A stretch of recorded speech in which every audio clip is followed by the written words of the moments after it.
കുസൃതി ചോദ്യം. അമ്മ ജോലി തിരക്കിലാണോ? എന്തുവാ പറ.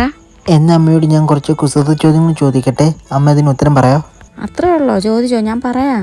എന്നാ ആദ്യത്തെ ചോദ്യം ശ്രദ്ധിച്ച് കേട്ടോണേ. തേനീച്ച മൂളുന്നത് എന്തുകൊണ്ട്? അതിന് സംസാരിക്കാൻ പറ്റാത്തത് കൊണ്ട്. ഇനി രണ്ടാമത്തെ ചോദ്യം, കണ്ണുള്ളവരും കണ്ണില്ലാത്തവരും ഒരുപോലെ കാണുന്നത് എന്ത്? ഇത് സിമ്പിൾ അല്ലേ, ഇതിന് ഉത്തരം സ്വപ്നം. അമ്പടി, കറക്റ്റ് ഉത്തരം. ഇനി മൂന്നാമത്തെ ചോദ്യം, എങ്ങനെ എഴുതിയാലും ശരിയാവാത്തത് എന്ത്? ഇതും അറിയാവല്ല, ഇതിന് ഉത്തരം തെറ്റ്. അമ്മ മാസാണല്ലോ, അതും കറക്റ്റ് ഉത്തരം. ഇനി അവസാനത്തെ ചോദ്യം, കയറാൻ പറ്റാത്ത മരം ഏത്? അതിനുത്തരം സമരം. കൊച്ചു കള്ളി, എല്ലാ ഉത്തരങ്ങളും പഠിച്ചു വെച്ചിരുന്നല്ലേ. നീ പിന്നെ എന്നെ പറ്റി എന്തുവാ വിചാരിച്ചേ? ഇനി നിങ്ങൾക്കുള്ള ചോദ്യം, മീനുകൾക്ക് പേടിയുള്ള ദിവസം ഏത്?